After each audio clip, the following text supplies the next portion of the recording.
민수기 14장 20절에서 25절까지 한 목소리로 교독해 올리도록 하겠습니다. 여호와께서 이르시되 내가 내 말대로 사하노라. 그러나 진실로 내가 살아있는 것과 여호와의 영광이 온 세계에 충만할 것을 두고 맹세하오니 내 영광과 애국과 강야에서 행한 내 이적을 보고서도 이같이 10번이나 나를 시험하고 내 목소리를 천종하지 아니한 그 사람들은 내가 그들의 조상들에게 맹세한 땅을 결단코 보지 못할 것이요 또 나를 멸시하는 사람은 한 사람도 그것을 보지 못하리라.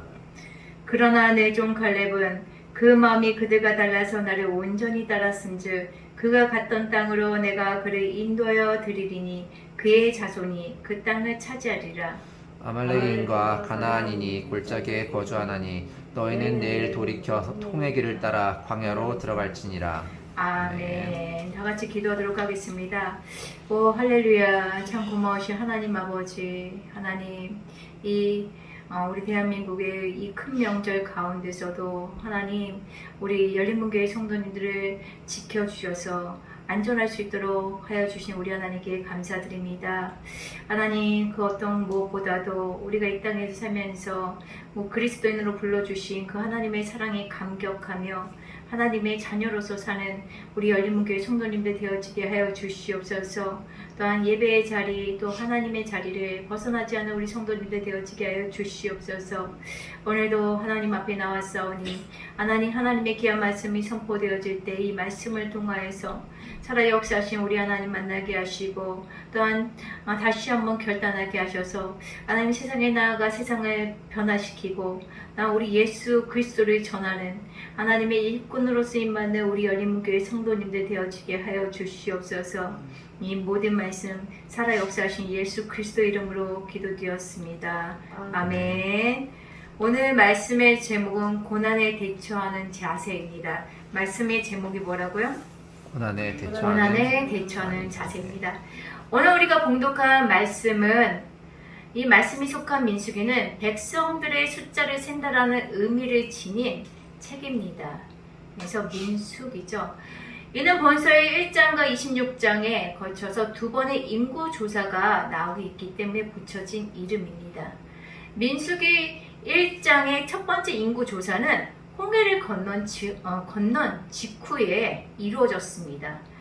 민수기 26장의 두 번째 인구 조사는 첫 번째 인구 조사의 대상이 되었던 출애굽 제1세대가 다 죽고 나서 출애굽한 그 1세대의 자손들, 즉 2세대가 가나안 땅에 들어가기 직전에 이루어진 것입니다. 그런데 사람이 바뀌고 세월이 40년이 흘렀음에도 불구하고 그 숫자는 이렇게 기록해 놓은 숫자를 비교해 보니까 거의 대동소이한 것을 볼 수 있습니다. 이를 감안한다면 강야 생활은 어떻게 보면 별 의미가 없었던 것 같아요. 처음에 출애굽한 세대하고 이제 가나안에 들어갈 준비를 하고 있는 세대하고 인구의 숫자는 별 차이가 없게 느껴지기 때문입니다. 어느 쪽이나 장정의 숫자는 60만이 조금 넘는 정도로 외견상으로는 두 번째 인구 조사의 사이에 있었던 고난의 강야 세월은 아무런 의미가 없었던 것처럼 보여집니다. 그러나 첫 번째 인구 조사와 두 번째 인구 조사에 계수된 백성들은 전혀 다른 사람입니다. 여기서 다른 사람이라는 것은 그냥 아버지와 자녀 그리고 할아버지와 손자 이렇게 다른 사람을 얘기하는 것이 아니라 다른 신앙, 다른 가치관, 다른 태도를 가진 한마디로 얘기하면 미국 사람과 우리 대한민국 사람들은 사상이 틀리죠. 생각하는 방식이 틀리죠.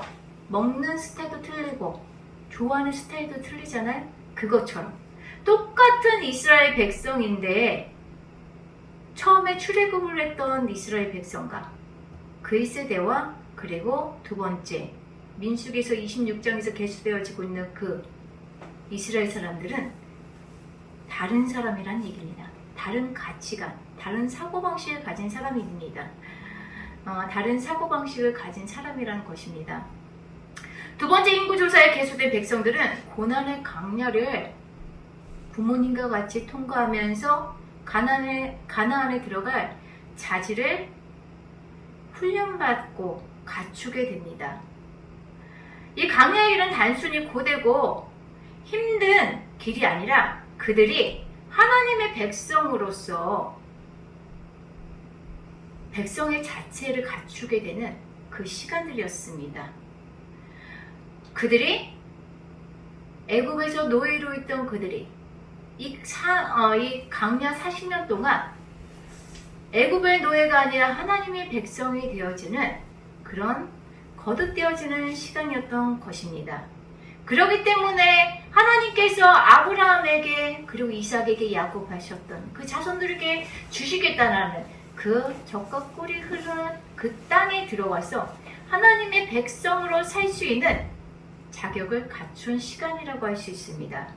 우리는 이런 두 번째 인구조사를 전후로 한 광야 생활을 보면서 오늘 본문에 나온 이 광야에서 이스라엘 백성들의 모습을 보면서 우리에게 다가온 고난을 우리가 어떻게 맞이하고 대응해야 하는지 다시 한번 생각해 보고자 합니다. 어떤 사람들은 다가오는 고난을 피해야 할 것으로 생각합니다. 어떤 이들은 고난이 피할 수 없는 것이라 하여 아예 절망하고 낙심하면서 체념합니다. 그러나 또 어떤 이들은 고난을 맞아들이게 되면 이를 축복의 기회와 발판으로 삼아서 자기를 변화시키고 성장시키고 그리고 개혁과 혁신시키는 그런 시간으로 여기며 자신을 성장과 성숙의 계기로 삼기도 합니다. 우리 성도들은 어떤 자세를 가져야 할까요? 이 세 분류 중에서 원망하고 불평하면서 피해야 합니까? 고난을? 아니면 내 인생이 이렇지 내가 암만 노력해도 되는 게 없어 어떻게 막막해 힘들어 하면서 포기하고 살아야 합니까? 아니면 이 고난 가운데서 광야 가운데 사막 가운데 물 주시고 만나와 메추라기를 보내셔서 먹이고 입히시는 그 하나님을 나의 하나님으로 만나는 계기가 되어줘야겠다.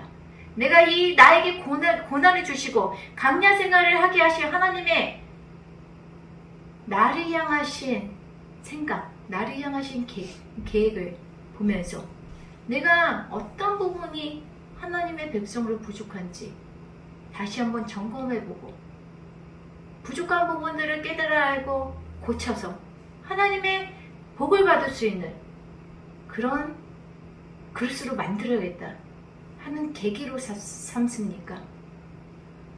우리 열린문교회 성도님들은 어떤 분류의 성도입니까?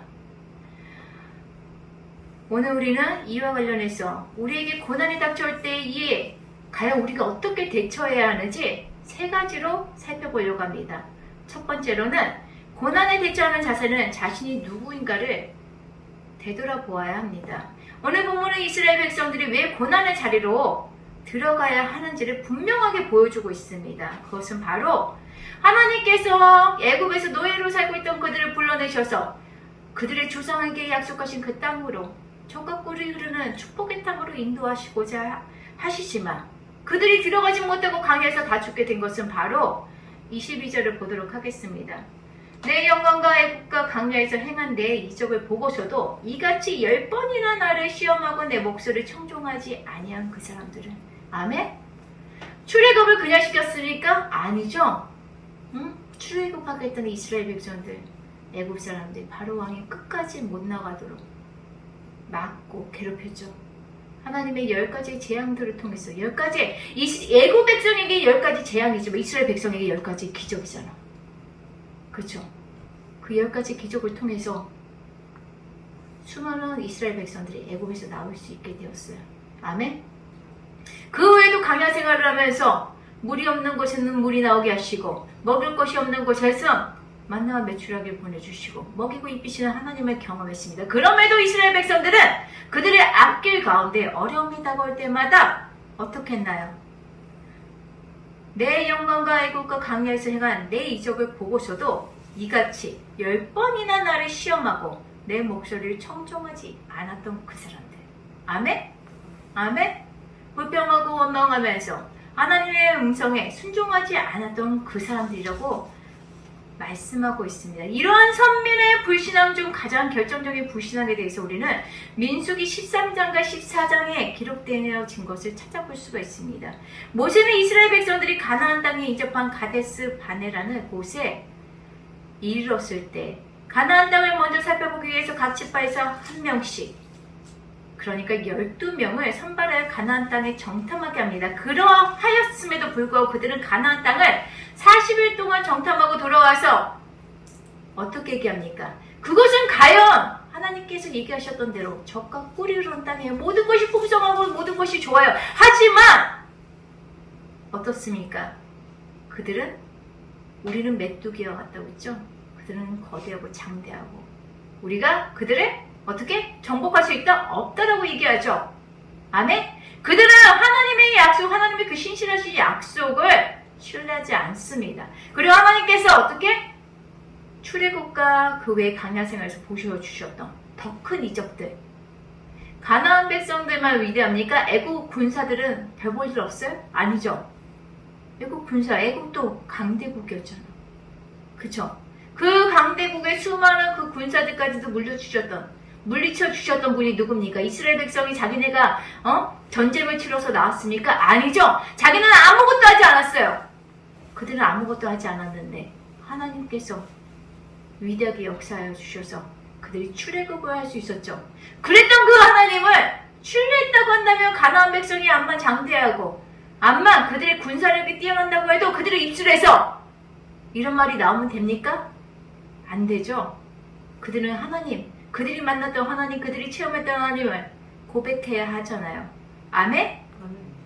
그럼에도 그들은 어떻게? 그 하나님을 고백하지 않습니다. 그들의 어려운 가운데 건져주셨던 하나님을 고백하기보다는 문제에 대해서만 얘기하고 있어요. 아멘? 이 가나안 거주민에 비해서 거주민들은 거인이고 자기들은 메뚜기와 같다고 얘기합니다. 아멘? 우리는 어떻습니까? 우리 앞에 있는 문제들에 대해서 우리가 예수님을 만나고 하나님을 만나면서 우리 삶 가운데 수많은 이들을 경험해 주셨던 그 하나님을 고백합니까? 우리 하나님 예전에도 우리를 어려운 가운데서 건져주셨으니까 지금 눈앞에 있는 이런 사소한 거는 별거 아니야. 하나님 반드시 해결해 주실 거예요.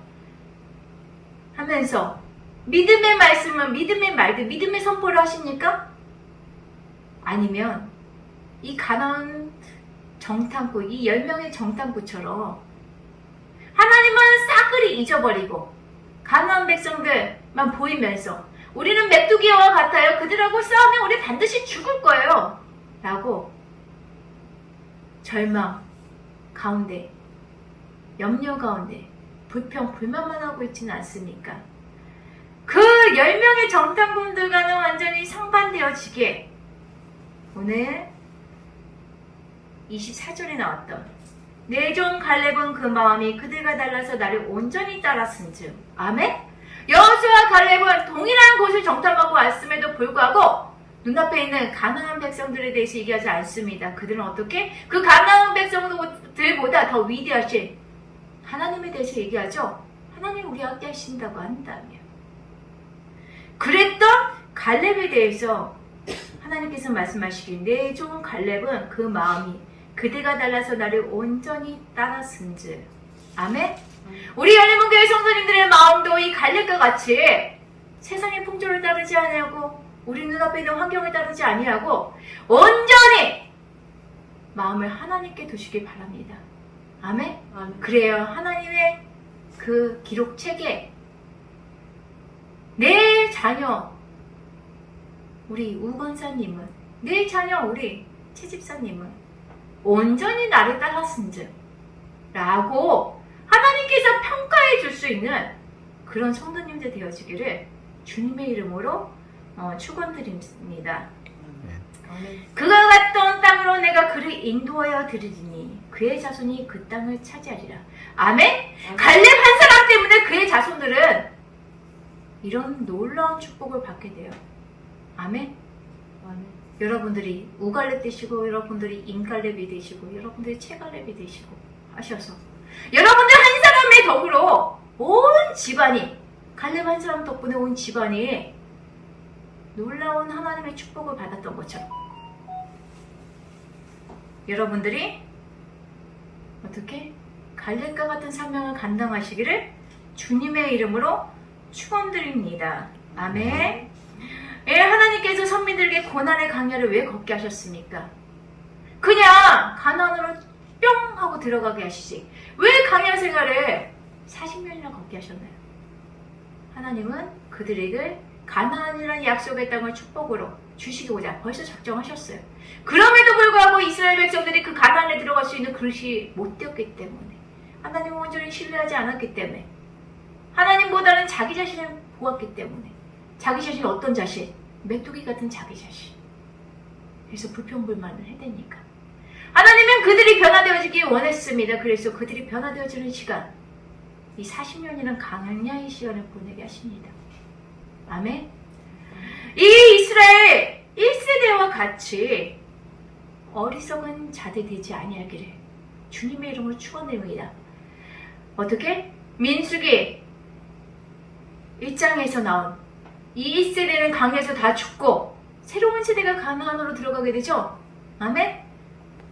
우리 열린교회 성도님들은 이 1세대와 같이 미련하여서 강에서 고생만 하다가 죽는 것이 아니라 하루속히 하나님의 백성으로서 갈렙과 같이 여호수아와 같이 하나님께서 주목하시는 자로 변화되어져서 강야 생활을 짧게 하시고 하나님께서 예비하신 여러분들에게 향하신 그 예비하신 가나안 축복의 땅으로 들어가시기를 주님의 이름으로 축원드립니다. 디모데후서 1장 12절에 보면 이로 말미암아 내가 또 이 고난을 받되 부끄러워하지 아니함은 내가 믿는 자를 내가 알고 또한 내가 의탁한 것을 그날까지 그가 능히 지키게 하실 줄을 확신함이니라. 아멘. 우리 하나님을 신뢰하시기 바랍니다. 그 하나님을 확신하시기 바랍니다. 아멘. 우리 자신과 주변 환경을 바라보지 마시고 우리 입에서 나오는 모든 말이 갈렙처럼 하나님께 기쁨이 되어지는 말을 하세요. 아멘. 그래서 어떻게 24절에 기록되어진 것처럼 내 종 갈렙은 그 마음이 그들과 달라서 나를 온전히 따랐은즉 얼마나 하나님이 갈렙이 이쁘고 사랑스러우며 이렇게 말씀하시겠어요. 그쵸? 네? 온전히 나를 따랐은즉 그가 갔던 땅으로 내가 그를 인도하여 드리리니 그의 자손이 그 땅을 차지하리라. 여러분! 사람들의 마음에 드는 거 중요하지 않아요. 하나님의 마음에 들면 게임 끝입니다. 응? 갈렙이 가나안 땅에 들어가신 일은 하나님이세요. 그 2세대 다 죽었잖아. 갈렙만 살아있었잖아. 갈렙과 여호수아만 살아있었죠? 아멘? 갈렙이 그 땅에 들어가게 하시고 그 축복의 땅, 그 축복을 자손 대대로 주신 분은 누구? 하나님이십니다. 아멘? 하나님의 마음을 기쁘게 해드리기 위해서 노력하고 더 노력하세요. 그 하나님이 기억하시고 그 하나님이 기뻐하시면 우리 가정의 문제, 환경의 문제, 그 어떤 문제도 하나님께서 다 해결해 주십니다. 아멘? 응? 하나님 앞에 해결받도록 노력하시는 자들 되시길 바랍니다. 두 번째로 고난에 대해서 대처하는 자세는 하나님을 체험해야 합니다. 전능하신 하나님의 선민으로서 자신들의 정체성을 망각하고 하나님께 불순종한 이스라엘 백성들을 향하여 하나님께서는 강야로 들어가라고 명령하십니다. 강야가 어떤 곳인가요?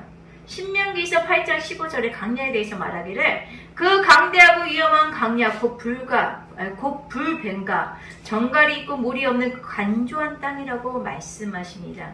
하나님께서 이스라엘 백성들을 왜 광야로 보내셨다고요? 하나님을 신뢰하지 아니하고 불평하고 원망하니까. 아멘? 강야 가서 훈련받으라. 아멘? 물론 욥과 같은 의인도 있습니다. 당대 의인이라고 했죠. 그럼에도 불구하고 그는 하나님 앞에 신실한 신앙이었음에도 불구하고 고난을 당하는 경우도 있습니다. 하지만 그렇지 않은 경우도 있어요. 어떻게? 우리가 아직 하나님의 백성으로 부족해서. 아멘? 그 강야, 그 터널을 빨리 통과하는 방법은 바로 우리를 변화시키는 것입니다. 하나님 기뻐하시는 존재로. 아멘? 여러분들, 이 이스라엘 백성 어떻습니까?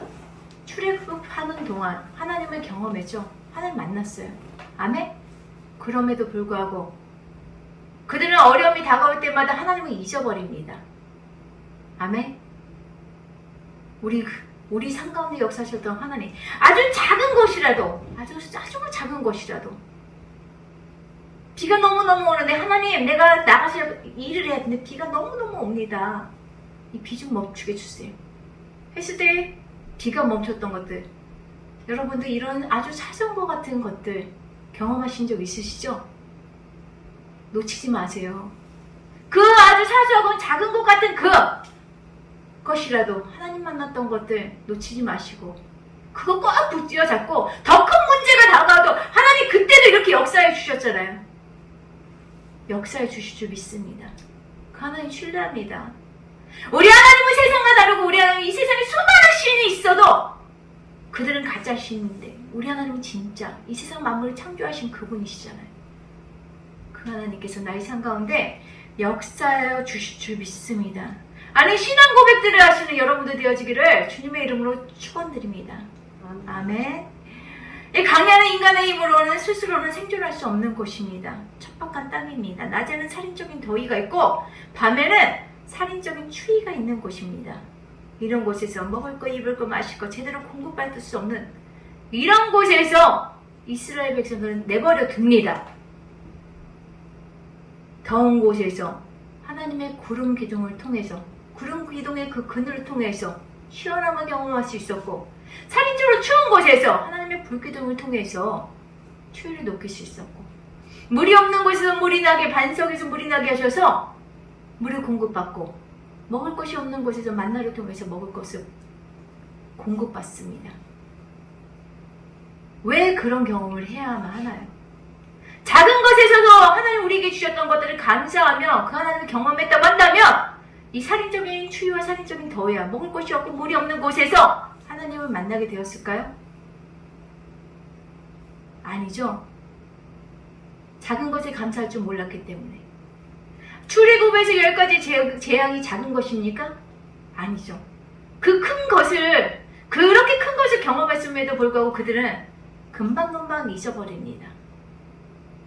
그렇기 때문에 어떻게? 더 큰 경험을 할 수밖에 없는 상황이 벌어졌어요. 아멘. 우리 할례목의 모든 성도님이 이렇게 미련하지 않게, 미련한 자와 같지 않게 작은 것에서도 우리 삶 가운데 역사해 주실 그 하나님의 은혜에 놀라운 하나님의 은혜에 감격하고 감동하면서 매일매일 우리 삶 가운데 진짜 감사가 넘치는 우리와 함께 동행해 주시는 뜨거운 태양빛 안에 그늘이 되어주시고 태풍이 불 때의 바람막이가 되어주시는 그 하나님을 경험하는 삶 가운데서 형통하게 사신 여러분들 되어지기를 축원드립니다. 아멘. 성경에 보면 형통함의 복이 되어져 나와 있습니다. 여러분 형통함의 복이 어떤 것인지 아십니까? 큰 사건이 벌어졌을 때 10가지 재앙을 통해서 그 재앙 가운데 건져주시는 삶을 사는 삶이 형통할 것 같습니까? 아닙니다. 형통함이라는 것은 그냥 막힘없이 시냇물 흐르듯이 졸졸졸 흐르듯이 일상의 큰 사건 없이 그냥 평안한 삶. 아멘. 그게 가장 큰 복이에요. 시편에 나오듯이 우리를 푸른 초장으로 인도해 주시고 맑은 시냇물가에 심겨진 나무처럼 그냥 수분을 공급받으면서 그렇게 평안하게 흘러가는 삶, 이런 삶이 축복입니다. 물론 예전에 예를 들어서 어느 교회 목사님들, 예전에 목사님들 많은 간증을 하셨어요. 암에 걸렸다가는 고쳐주셔가지고 그리고 나서 교회가 부흥되어지고 이런 경험을 하셨던 교회도 있고 얼마 전에도 지방에 있는 모 교회가 불에 탔습니다. 그리고 이번 태풍에 물이 잠긴 교회도 있습니다. 물론 그것을 통해서 전화위복이 되어줄 수도 있겠죠. 하지만 저도 인생을 살아보니까 그대로 심장 벌컥벌컥거리는 큰 사건보다는 그냥 매일의 소소한 그냥 일상을 보내는 것이 더 행복할 수도 있잖아요. 그쵸? 우리 교회는 저희 교회가 이렇게 이 성전으로 이전에 들어올 때 갖춰지고 심지어는 간판부터 시작해가지고 십자가 철탑까지 있고 전형적인 교회의 모습을 갖춘 교회였기 때문에 이곳으로 들어왔습니다. 그렇죠? 근데 어느 날 지나니까 이 건물 리모델링 한다고 하면서 철탑, 십자가 탑을 떼라고 해요. 그때 충격이었어요, 저도. 아니, 교회의 철탑, 십자가 탑을 떼라는 게. 그러면 어떻게? 우리 교회 철탑은 너무너무 높아가지고 저기 강동구청 역 앞에서도 보일 정도로 그렇게 높았습니다. 근데 그걸 떼라고 하니까. 그럼에도 불구하고 어떻게? 순종하여서 철탑을 뗐죠. 그것도 우리 돈 들여서 철탑을 뗐잖아요. 근데 어떻게? 그 이후로 기후가 변화되어져서 1년에 몇 번씩 태풍이 붑니다.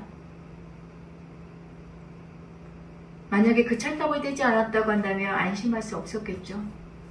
혹시나 그 철탑 위에 넘어져가지고 주변 건물이나 차량이나 인사사고를 낼까봐 염려했을 겁니다. 그 정도로 쇠가 부식되어지고 노후한 철탑이었기 때문에. 하지만 철탑을 떼라는 말을 듣고 기도하는 가운데 암만 철탑이 아까워도 떼야겠다. 철거를 해야겠다는 마음을 가지고 철거했는데 그 이후부터 대한민국의 기후가 바뀌었어요. 예전에 제가 중국에서 공부할 때 홍콩에서 경험했던 그런 기후입니다. 홍콩은 툭 하는 태풍이 불어요. 그래서 태풍 불면 아무도 바깥에 못 나갑니다.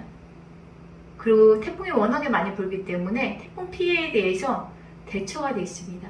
이제 우리나라도 그런 나라가 되어서 태풍의 피해에 대처를 해야 되는 그런 나라가 됐어요. 그래서 유리 같은 것도 어떻게 조심하게 해야 되고, 바깥에 무엇을 놓는 것도 간판 나는 것조차도 바람이 심하게 불었을 때 떨어지지 않도록 다 그런 거 염두에 두고 설치를 해야 되는 때가 됐습니다. 물론 어느 교회는 아까 얘기했던 것처럼 교회 불이 나고 물에 잠기고 철탑이 무너져 내리고 그것을 통해서 그 강야 생활을 통해서 하나님을 다시 만나고 경험할 수도 있겠지만 저에게 선택하라고 한다면 교회 불이 안 나고 물이 안 잠기고 철탑이 안 무너지고 그냥 평안한 삶, 형통한 삶을 선택할 것입니다. 아멘? 여러분들은 어떤 삶을 선택할 것입니까? 아주 놀랍도록 역사하시는 막힌 가운데 해결해 주시고 가뭄 가운데 반석 치니까 물 공급해 주시고 우리 삶 가운데 매일매일 아주 영화처럼 스릴 넘치는 이런 삶이 좋으십니까? 아니면 시편에 나온 말씀처럼 시냇가에 심겨진 나무처럼 늘 공급해 주시는 그 하나님을 경험하면서 형통한 삶을 사는 성도가 되어지기 원합니까? 여러분들은 선택을 하셔야 돼요. 어떤 신앙생활을 할지. 강야에서 40년 동안 놀랍게 역사해 주시는 그 하나님을 만나면서 다듬어졌던 성도가 되어질지, 아니면 시냇가에 심겨진 나무처럼 늘 하나님의 보호하심과 공급하심을 받으며 평안하게 사는 성도가 되어질지. 작은 것에도 하나님 우리 삶 가운데 역사해 주신 그 작은 것들을 통해서 하나님을 만나고 하나님을 경험하고 하나님을 체험하고 그것을 잊어버리지 마시고 늘 그 작은 것 부여잡고 하나님께 감사하는 삶을 사시는 여러분들 되어지기를 주님의 이름으로 축원드립니다. 마지막 세 번째로 고난에 대처하는 자세는 내일을 소망하여야 합니다. 은행에서 구조조정으로 수천 명의 은행원들이 직장을 잃고 있을 때였습니다. 은행마다 인사 고과를 매기는데 D급 판정을 받은 사람은 다 해직을 당하게 되었습니다. 이 외환은행에 다니는 한 가장이 D급 판정을 받게 되었습니다. 이 사람이 은행에서 퇴직을 당하게 되었는데 한 신문에 이런 글이 실어졌습니다. 어떤 글이냐면 긴 여행의 종착역에 내려 이제 정말 홀로서기 해야 한다는 부담감의 두려움이 없는 것은 아닙니다. 그러나 이 엄동설 안에 하나님이 옷을 발가벗기실 때에는 나에게 더 좋은 옷을 입혀주시기 위한 계획을 가지고 계시다는 확고한 믿음이 있습니다. 그렇기에 어제 저녁 저와 아내와 두 아이들과 함께 무릎을 꿇고 하나님께 뜨거운 감사를 드렸습니다. 이 신물을 실린 이 어느 가장의 이 신앙 고백, 이 간증 그대로 하나님께서 고난으로 우리를 이끄시는 것은 바로 내일을 향한 우리를 향하시는 새로운 계획이 있을 수도 있기 때문입니다. 저는 요즘 이제 제가 40대 후반이 되어지다 보니까 주변 분들을 보면서 그런 생각이 들어요. 대기업을 다니시거나 아니면 어떤 일을 하시는 분들을 보면 저분들은 매일매일 명퇴를 당하지 않을까? 회사에서 권고사직을 받지 않을까? 하는 이런 불안감을 떨며 살지 않을까? 그쵸? 그러면 이 회사를 그만두고 나와서 무엇을 해야 되나? 하는 생각을 하지 않을까요? 얼마 전에 우리 학교에 모 교수님이 그러시는 거예요. 60대 후반이신데 사이가 대기업의 전산실에서 근무하고 계시다고 하더라고요. 40대 초반인가 그렇대요. 초중반인데 권고사직을 받았다고 하더라고요. 그래서 하는 얘기가 뭐냐면 이제 대기업 이제 40대 직원들에게는 정규직이잖아요. 그거를 이제 정규직에서 내려와서 어떻게 한마디로 연봉이죠. 연봉을 줄이고 그냥 다닐 건지 아니면 회사를 나갈 건지 선택을 하라고 한다고 하더라고요. 그러니까 보이지 않게 이런 선택을 하도록 만든다고 하더라고요. 그러면 대부분의 그 직장을 오래 다니셨던 20대부터 40대까지 다니셨던 거의 20년을 다니신 거잖아요. 그죠? 그분들이 처음에 맞이하게 되는 것은 맞이하게 되는 마음이 물론 이제 예를 들어서 월급이 삭감되어지는 거죠. 그 부분도 있겠지만 자존심이 상한다. 내가 이 회사를 위해서 이렇게 평생 헌신했는데 라는 마음들이 든다는 거예요. 그래서 그 사위분도 고민하고 있다고 하더라고요. 고민하는데 결정을 내렸다고 하더라고요. 어떤 결정이냐면 회사를 그만두기로. 그래서 그 교수님이 걱정이 너무너무 많다고 그러는 거예요. 왜냐면 사위는 회사를 그만두겠다고 하는데 가정이 있을 거냐, 딸하고 자녀들. 그쵸? 그럼 앞으로의 인생이 막막한 거잖아요. 응? 그분이 어떤 대처 방안이 있어서 예를 들어서 이직을 한다든가 하는 이런 방안들이 있으면 좋은데 우리 교수님, 그 교수님이 얘기하시기를 그것은 쉽지 않을 거라고 얘기하시더라고요. 40대에 그 직원을 누가 어느 회사에서 또 받아주겠냐고 그러시더라고요. 이 대한민국의 수많은 사람들이 20대의 청년들은 취업이 안 될까봐 걱정하고 40대는 회사에서 나가라 할까봐 걱정이고 이제 수명이 점점 길어져가지고 60대, 70대까지 산다고 하는데 앞으로 무엇을 해야 되지? 하는 고민들을 늘 가지고 삽니다. 그래서 그런지 고민이 많은 만큼 사람들이 요즘은 어떻게 그 고민에서 그 낙심에서 벗어나고 싶어서 산으로 등산하러 다니시고 자연과 함께 하시려고 하고 아니면 취미생활을 가시신다든가 아니면 저녁에 술들을 많이 드시죠? 응? 그 일상의 무게에서 벗어나고 싶어서 복음이 뭔지 아십니까? 동일한 이 대한민국에 살고 있는 우리에게는 하나님이 계시다는 거예요. 아멘? 광야 생활을 했던 그들에게 아무것도 없는 그들에게 하나님께서는 물을 공급해 주셨고 만나를 공급해 주셨다는 거예요. 아멘? 그 하나님에게 소망을 두시기 바랍니다. 그 하나님을 신뢰하시기 바랍니다. 하나님께 초점을 맞추시기 바랍니다. 주의 일을 하세요. 작정하고 기도하시고 그리고 어떻게? 하나님께 초점을 맞추시고 갈렙처럼 하나님 가라는 곳에 내가 가겠습니다. 하나님 하라는 곳에 내가 하겠습니다. 하나님 그거보다 더 하겠습니다. 라는 마음으로 갈렙이 하나님을 감동시켰던 것처럼 우리 열린문교회 성도님들도 하나님을 감동시키기 바랍니다. 그래야 해서 세상 모든 사람들이 지금 현재 경험하고 있는 것처럼 미래에 대한 불만, 미래에 대한 두려움, 낙심, 절망으로 세월을 보내는 것이 아니라 그 시간들 하나님께 드리세요. 하나님이 반드시 우리를 책임져 주실 겁니다. 아멘. 하나님이 메뚜기와 같아서 하나님이 우리에게 주시겠다고 약속하신 그 축복의 땅에 들어갈 수 없습니다라고 고백했던 이스라엘 백성은 달리 비록 메뚜기와 같이 부족하지만 하나님께서 도우셔서 가나안에 들어가서 자손 대대로 복을 받았던 갈렙과 같이 그 축복을 받는 우리 열린문교회 성도님들 되어지기를 주님의 이름으로 축원드립니다. 다시 한번 이제 가을이 되어졌으니 다시 한번 결단하시기 바랍니다. 세상에 눌리지 아니하고 세상이 감당할 수 없는 사람이 되어지리라. 다시 한번 기도하세요. 다시 한번 하나님의 말씀에 집중하세요.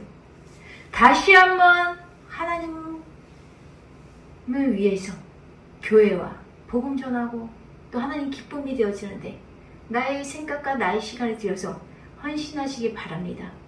아멘. 그리하여 해서 공급하여 주시는 하나님을 경험하는 우리 열린문교회 성도님들 되어지기를 주님의 이름으로 축원드립니다. 아멘.